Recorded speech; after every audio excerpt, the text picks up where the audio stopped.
Terrifier from 2016 is simply a movie about a killer clown that kills people. Is the clown supernatural? Is the clown just a person in a costume? This is the sort of thing that I'm wondering when watching the movie. And I think that makes it sort of interesting. I think towards the end, I'm leaning towards he is somewhat supernatural, but he doesn't really do anything supernatural until the end. And I like that about it.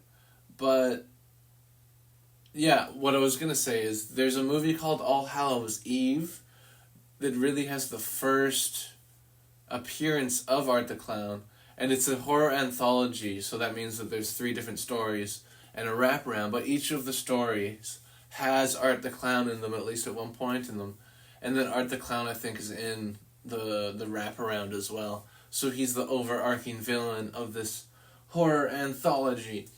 I watched it, I didn't feel like giving it a full review. It was okay. It was okay. This was better. I like this. And if this is any inkling, maybe that's the word, an inkling of whether it's going to be good or not. If this is any inkling of whether it's going to be good or not, 2 will be very good because all the reviews say it's better than this one, and this one was definitely better than the first one, All Hallows Eve. But a lot of people don't even know that it's related. I didn't know. I had to look it up. Because people don't talk about them. They talk about, it's the Terrifier series, right? They don't talk about All Hallows Eve. But no, this was really fun. I liked the gore effects were fantastic. It's like a classic sort of B-movie plot. Nothing special. There's a few plot holes. Not as many as Maximum Overdrive, mind you. So I think this is a better film than Maximum Overdrive.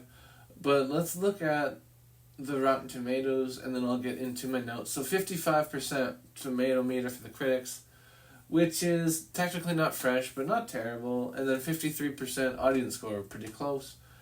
And let's look at the average. So it's an average of 5.8 out of 10 for the critics, and it's an average of 3.2 out of 5.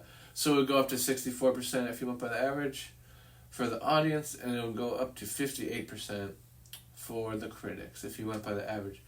The critics' consensus, all about the splashy kills. Terrifier artfully introduces the unpredictable massacre mime art. Yes. Oh, I didn't say that right. The massacre mime art, like, that's his name, yet fails to carve an entertaining story worthy of his wrath. What? Really? I thought this was good. I think what's more important is his wrath, and they captured his wrath well. The plot isn't anything super special, but I think, like, the effects alone give this an edge. And the acting's passable. Again, it's not this, like, it's B-movie acting, but they did it. They made a movie, and I've seen worse acting in B-movies for sure. It's not going to win an Academy Award or anything, but it was pretty fun. Let's read some of these reviews. Thornton says, in role as fun-loving mime artist, so that all his stays. So that's the guy who plays Art the Clown. Thornton stays in role as fun-loving mime artist, so that all his slayings involve an unnerving combination of predatory sadism, and popular performance. This makes him a perfect vehicle for paradoxes of horror as entertainment. Yeah, it's pretty good because he has these great facial expressions, and it adds to comedy, and it sort of makes it like mime art, and his name is Art, and mime comedy, but with horror, obviously. So it's like horror, mime, comedy. It's funny. Next review I'm going to read is simply Terrifier ends up being more fatiguing than scary. Full review in Spanish. Okay, we won't read the full review in Spanish because I'm incapable. So they didn't like it, though. They're saying it was a little They probably didn't like all the gore. They said it was fatiguing, or maybe they didn't like the plot. But I don't know. I enjoyed it. Once you figure out there's not going to be anything to it aside from being a bloody calling card, you kind of just sigh and wait for it to be over. Although it's a positive review. I bet the review is kind of like, it is what it is, but they didn't like what it is. But they still give it a positive review. Because it is what it is. They give it a C rating. Making the aesthetic of 90s VHS genre movies its own, Terrifier makes consciousness and stylized sensationalism its fundamental pillars. Another one, full review in Spanish. Lots of Spanish publications reviewing this, it seems. I guess the grotesque kills came to Leone first, since the flimsy narrative that lets them unfold in sequence is treated as little more than an afterthought. Yeah, I guess I get what they mean. Because it is a flimsy narrative, like there's not much of a story. It's just sort of like these girls are lost, and they have a flat tire, and first they were too drunk to drive, but now they have a flat tire. Once they sobered up a little bit, they were going to drive. But they can't because the clown slashes their tires, and then they're in this creepy building because the one girl has to pee. That's basically it. That's basically the plot of the movie. So yeah, it is not much of a plot, but I think that's okay, though. Well, I get what they're saying. I think that that's okay. So I don't agree with them, really. That's all. Well, that's all we need to read for the reviews. Let's move on. Let's look at the IMDb page. 5.6 out of 10. The popularity is going down. But 49,000 votes for it. It's pretty good for a B movie. And I bet the second one has even more. Because this is he's starting to be kind of iconic, this character, Art the Clown. People really like him. Because he's very memorable looking. He's a good, like, scary clown. Like that, when you think of a scary clown, this is maybe the scariest clown I've seen. It's kind of scarier than Pennywise, to me anyway. Because, I don't know, the smile, the guy playing him, Thornton or whatever, he's doing a great job, I must say. But yeah, 5.6 out of 10 on IMDb. And yeah, I'm not even going to go into the cast. It's all really unknowns. But like I said, everyone's doing a passable enough job. Maybe not amazing, and then some are better than others. But not, like, distractingly bad performances. There was none of that, at least for me. Anyway, it was passable enough. So All Hallows Eve gets 5.2 out of 10. This gets 5.6, so I do think it's better. So I would kind of agree with that, but I would maybe say there should be more of a gap. I think this is quite a bit better. Terrifier. Why is... There's another Terrifier that says it's 6.5. Oh, this is the short film. So it was based on a short film before, but then there's also the All Hallows Eve. Oh, okay, interesting. Maybe I'll try to watch the short film. But yeah, okay. So the short film has 6.5, but the full length has 5.6. So it went down. It's harder to make a full length, though, than it is a short film, to be fair.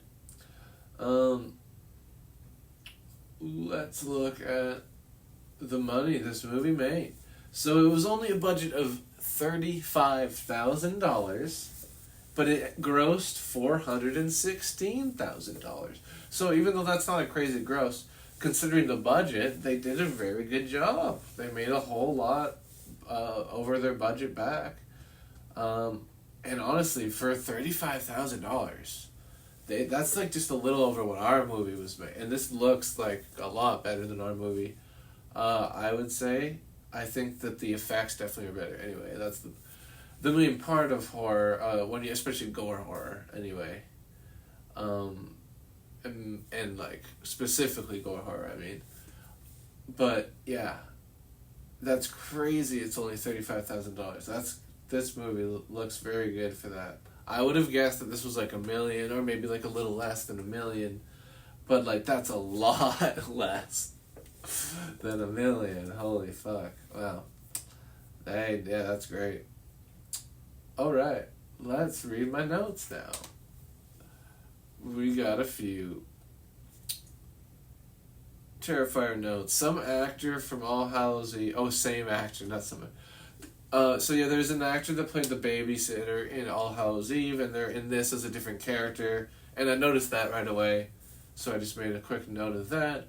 My next note is Art the Clown stole money off a table. So this is a minor note, but I just thought that the girls that are in this pizza place, they're in pizza, and they see this creepy clown guy, and the one girl's creeped out by him and the other one's not, but the clown goes over to a table and he grabs money off it and he uses it to go into a vending machine. And I thought that like the girl who was creeped out was gonna tell the owner of the pizza place like, hey, he's stealing money off the fucking table, because you don't do that, that's not okay. That's not the worst crime that Art does in the movie, obviously, but you just seen that, like, not knowing anything else about the guy, I would have been like, hey, owner, he's taking money from you, you know, or for your staff, because it might have been a tip even, and he's fucking put it in the vending machine. I guess it would still go to them, but it's not, you know, but then they're losing what's from the vending machine, so it's not fair. It's not fair. Anyway, so yeah, again, it's a minor note, but I thought that was something that bothered me. Anyway, because he does get kicked out, but she wanted him to get kicked out. So why not talk to the manager? I mean, he gets kicked out later for like shitting all over the bathroom or whatever, but which is kind of funny. And yeah, there's like shit stained on the wall and it's like spells out Art, which is his name, but it's also, you could argue, he made art with the shit on the wall. But yeah, it was stupid, but that part was kind of funny. So I get why they went that route, but from a logical standpoint, I think it would have made more sense if she would have called him out on stealing the money to try to get him kicked out. Anyway, my next note is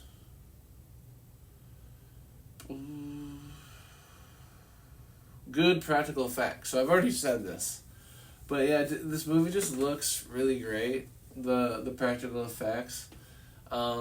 There's one scene where they split a body in half, and it looks very impressive. The effects. It looks real. I mean, it's like, if you don't like this kind of thing, this isn't for you. But for this kind of movie, they did a very good job, I think, especially with the gore, which is a big part of it. Yeah, the plot's a little bit meh, but they have this great character, and they have these great kills. So I think that's like the most important thing when you're making this kind of movie, and they have those most important things. So it was a passable and even like kind of good, I would say, horror movie, because of the good practical effects mainly. He's even weirder looking than the clown. No, he isn't. So yeah, the girls are talking shit about this janitor who ends up being like one of the good guys you're rooting for, but they had seen Art the Clown at this point, and the one blonde girl is like, oh yeah, he's even weirder looking than the clown guy. And it's like, no, he's not. He's really not. He's just like a normal looking bald guy janitor, or whatever he's doing, spraying the bug chemicals, which I don't fully understand. But yeah, there's nothing wrong with this guy. And I don't know why she's so like into the clown guy. I don't get it. But that part was weird. Moving on. Don't stop to look around, just pee. Yeah. Like, she's looking all around, and it's like, she's clearly scared, but it's like, just pee and get the fuck out. That's always the mistake they make in these movies. They hang around for long periods of time, like, looking at shit. It's like, no. do what you're meant to do there, and get out. You have to go pee, and leave. But of course she doesn't. Oh yeah, this movie of course also takes place during Halloween. I didn't say that. I feel like that's noteworthy as well. The next note is get out of there because of the bug bomb. So are explained when the girl asks to go. The brunette are basically the main character for a good chunk of the movie.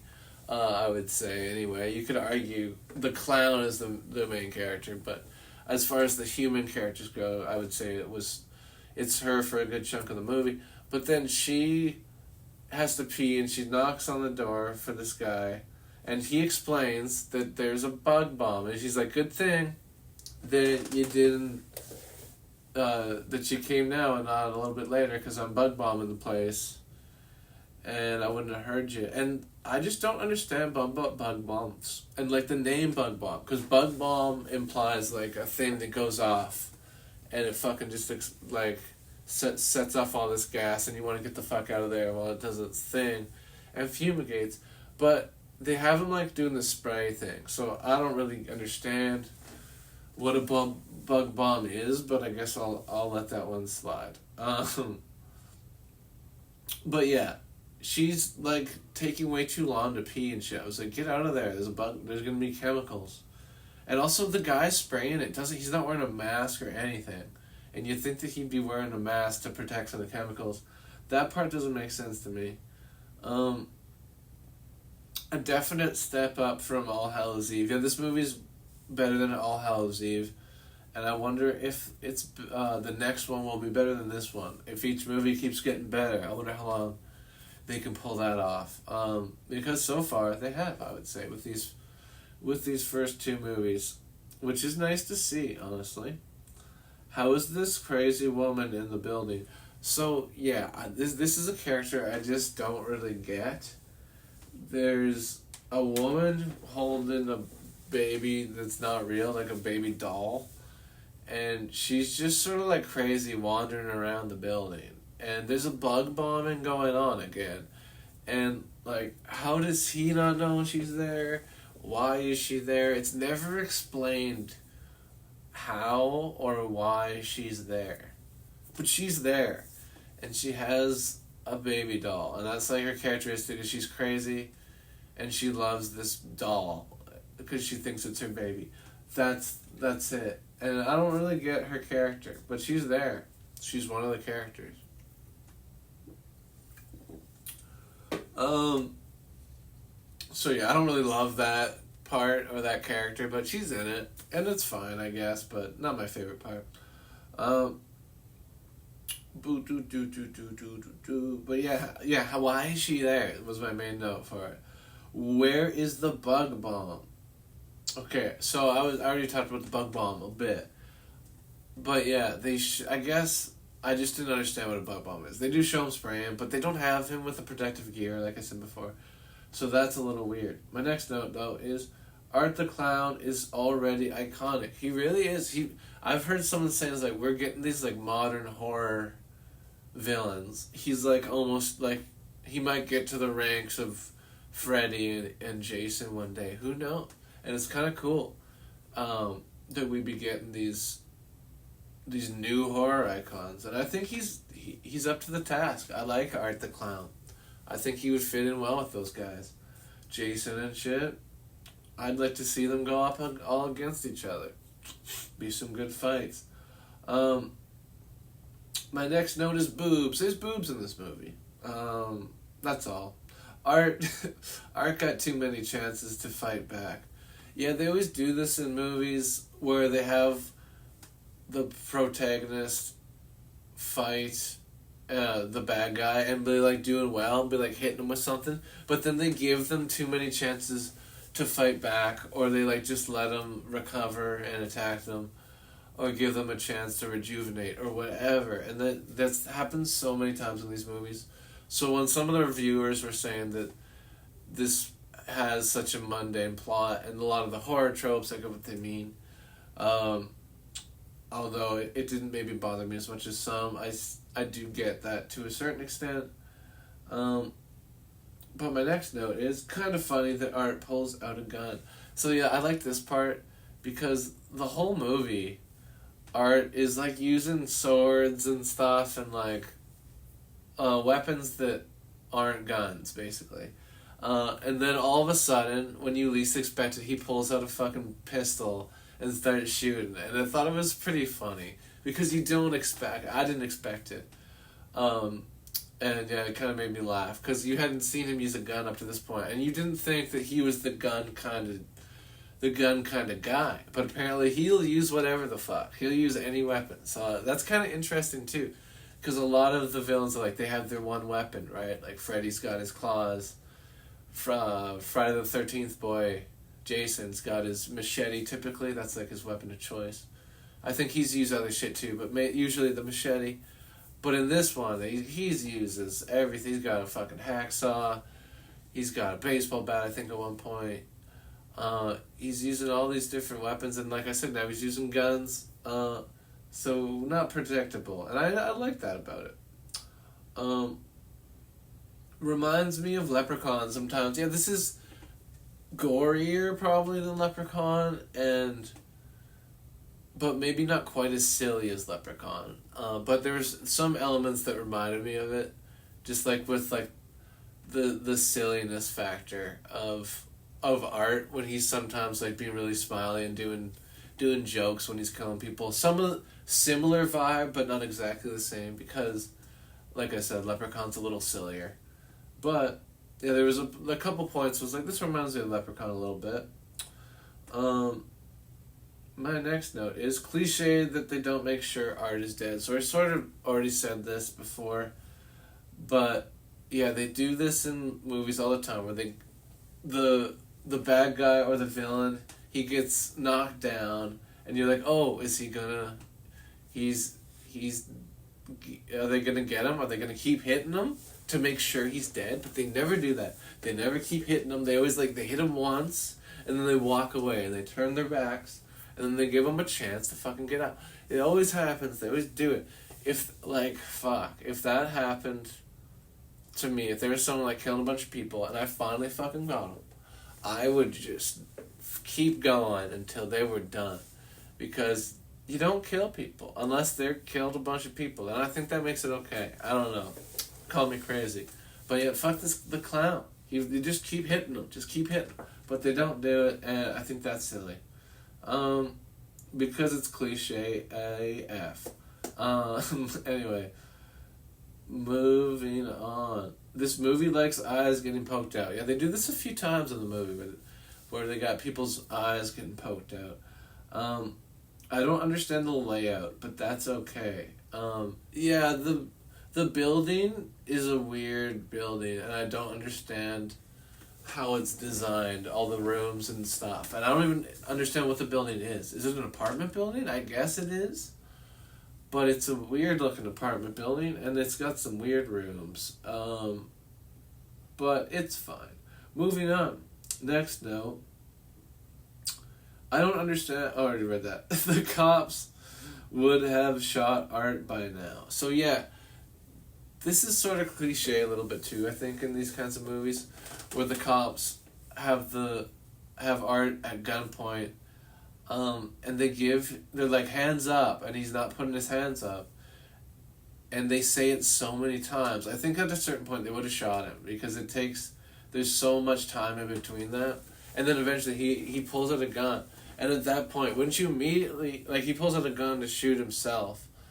But, so at that point they're like, they don't want you to kill yourself. But before that, before he pulled the gun, even they were telling him to put his hands up and he wasn't. So I don't know. I think that they should have shot sooner than they did, because they didn't even shoot, because Art shot himself. But of course, this is where we find out it's supernatural, sort of, because he comes back from shooting himself in the head. So he must be like a ghoul or a ghost or a zombie or whatever, or a monster or something. He's something supernatural, I think. But for the most of the movie, I was thinking, is it just a guy in a suit, or is it supernatural? And that makes it kind of interesting. I kind of wish that they would have kept it more open-ended, but I think I'm pretty convinced at this point anyway that it's not just a guy in a suit, that it's something supernatural. Doesn't really look like a coroner's office, and it reminds me of the movie we made. Yeah, it really looks like they put up just like, because we have a scene, or we have a movie, a short film we made called Man Clam, The Show from Hell. The poster's actually behind me there, but yeah, there's a scene where we have a doctor's office, and this reminded me they were in a coroner's office, but they had like body diagrams and stuff you'd see in doctor's offices behind, and it looks like a room that doesn't really look like a doctor's office, and it reminded me of that scene that we did in Man Clam. So I just thought that was kind of funny. I said Instruments of Evil, but I meant a Man Clam, because that's when we recreated a doctor's office. But yeah, this movie was fun. I enjoyed this overall. Terrifier, although not perfect, it delivers some really good gore, and I think Art deserves to be in the ranks of the classic villains. I think he will one day. I don't think he's there yet, but I think he will. The more movies that get made, I think he could cement himself as a classic, iconic horror villain. But let's give it 7.5. Because the gore really was that good, that I think it deserves that high. This movie's not amazing, like plot-wise, but for this kind of movie, they have this interesting character, the clown. They have the really good kills, and the acting's passable enough. There's it's not the worst written dialogue. My attention is kept when I'm watching this movie. If you like this genre, if you like slasher movies, check it out if you haven't seen it. Terrifier, it's on Tubi, and so is Maximum Overdrive. If you want to watch the movies that have been reviewed today, check it out. Terrifier, 7.5 out of 10 Dougs.